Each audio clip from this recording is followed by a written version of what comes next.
Nagigiliw rin kayong magkaroon ng bagong kaalaman ngayong hapon. Tama ba ako? Tama po! Pero una sa lahat, kami muna ay magpakilala sa inyo. Ako si Binibining Rayan at kasama ko sina. Ako si Binibining Ana. Ako si Binibining Nikki. At ako naman si Binibining Alexis. Kami ang inyong tagapagtulong ngayong hapon. Pero una sa lahat, bago tayo dumako sa ating diskusyon ngayon, ay ibibigay ko muna ang entablado kay Binibining Ana Rose. Bago kayo masiupo, magdasal muna tayo. Sino ang gustong mauna sa ating pagdadasal? Okay, Jeric?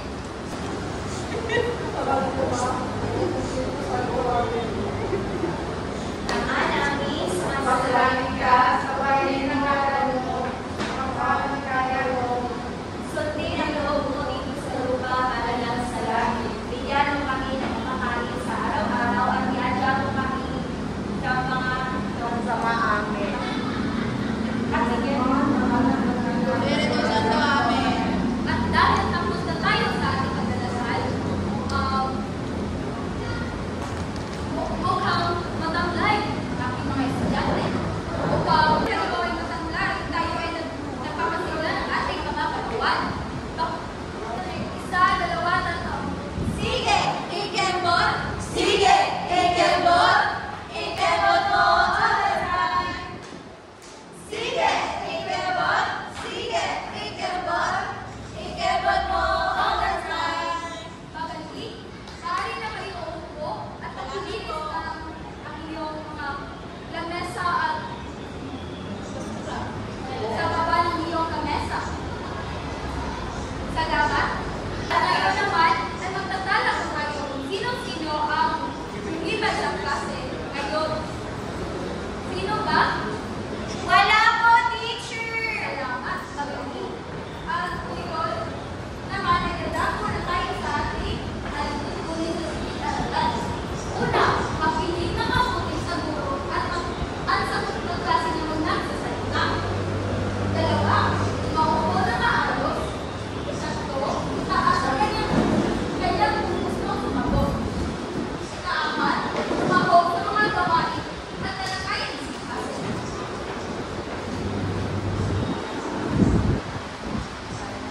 Bago natin umpisahan ang ating mga paksa, pagbalik-aral muna tayo ano ang paksang huli na tinatapakain. Okay?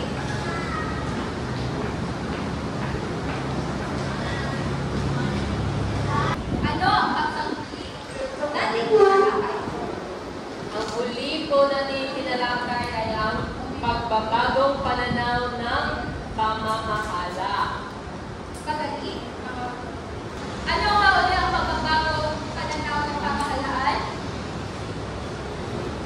Ano teacher, nung panahon ng panlalakop ng mga Espanyol sa Pilipinas, nagkaroon ng makabuluhang pagbabago sa pananaw at sistema ng pamamahala mula sa mga katutubong pamayanan patungo sa isang sentralisado kolonyal na gobyerno.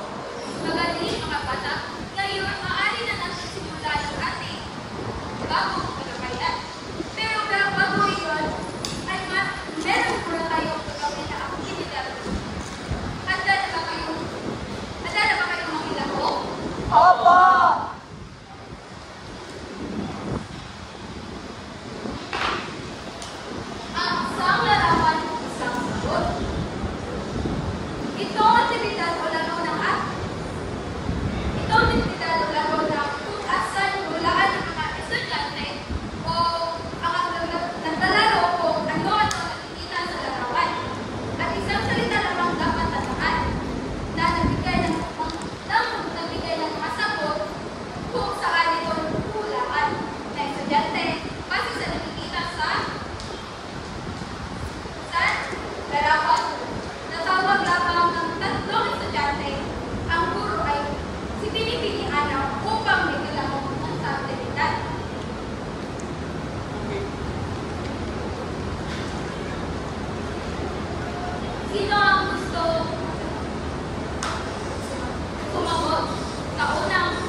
Simbahan po.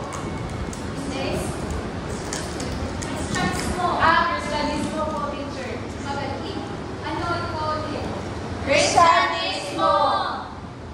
Natayo na tayo sa dalawang. Okay, sir. Pagtitipon po. Magaling. Ano ulit? Pagtitipon. Sa inatlong larawan. Ito. Digmaan po. Ano ulit? Digmaan!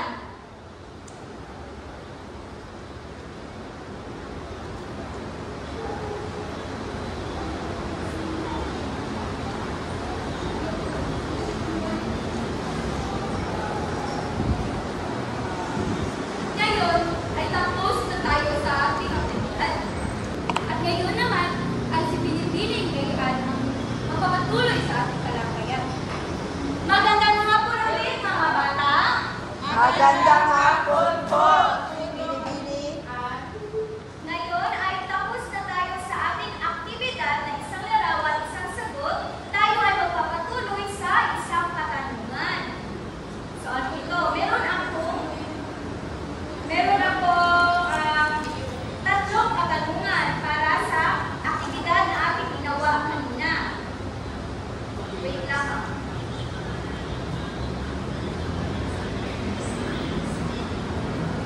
Ano yung So, teacher? meron tayong tatlong katanungan. Base sa mga kahulaan ng mga sagot, yung Kristiyanismo, yung pagtitipon, at yung digmaan, ito ba ay naobserbahan natin sa ating bansa o sa ating komunidad ngayon? Magpaliwanag ng maiksing paliwanag lamang. Yes, Jay? Ano teacher yung pagtitipon at Kristyanismo ay nakikita natin sa ating kapaligiran. Yeah. Ngunit yung digmaan ay nangyari noon pa lang dito sa ating bansa. Tama. Salamat, Jay. Si Jay ba ay tama, mga bata? At tayo dyan, bigyan natin si Jay na lamok na palakpak. Alam niyo ba yun kung paano natin gawin ang lamok na palakpak? Sige, gawin natin lahat. 1, 2, isa, dalawa, tatlo. Isang lamok, dalawang lamok, maraming lamok. So, ang ating pangalawang katanungan ay, ang mga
susunod. So, pangalawa, ano ang kolonya? Yes, Del? Ang kolonya ay tawag sa bansang nasakop ng isang malaki at malakas na bansa. Okay, magaling. So, pangatlo, ano ang tatlong pamaraan ng mga Espanyol sa pagsasailalim sa mga Pilipino? Yes, April? Kristyanismo, patakaran pampolitikal at pwersang militar. Magaling. So, pang-apat. Sa pang-apat, ibigay ang kahulugan ng Kristyanismo, reduction at isang militar batay sa itinalakay. Yes, Kevin? Sa Kristyanismo, teacher, ang relihiyon na dinala ng mga Espanyol sa bansang Pilipinas na naniniwala lamang sa iisang Diyos. Habang yung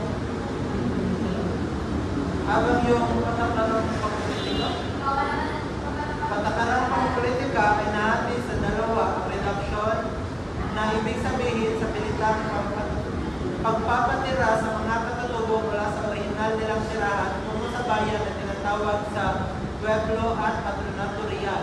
Ang ugnayang simbahan at pamahalaan kung saan ang simbahan ay mayroong mahalagang papel sa pangangasiwa at pagsusuporta ng simbahan.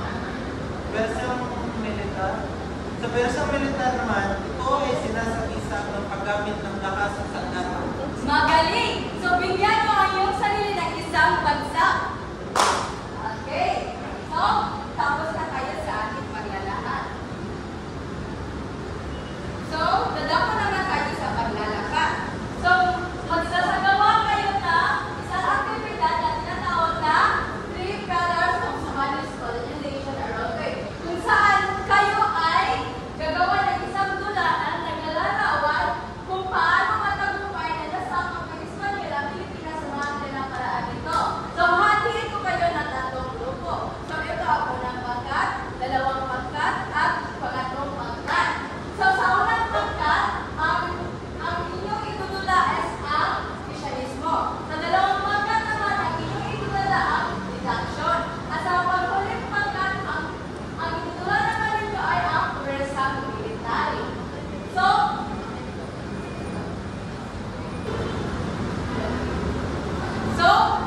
meron kayong pamantayan or rubrics. So, ang kahusayan ng pagsasalula ay 20%, kahandaan sa pagsasalula 10%, inalalaman ng maiting tula 20%, at ang panghuling kabubuan ay 50%. So, naiintindihan ba malinaw ba ang panuto?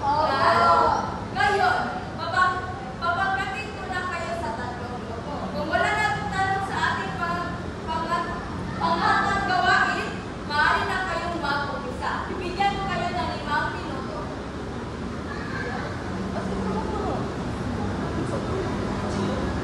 So, ipagpapalagay natin na tapos tayo sa ating paglalakad.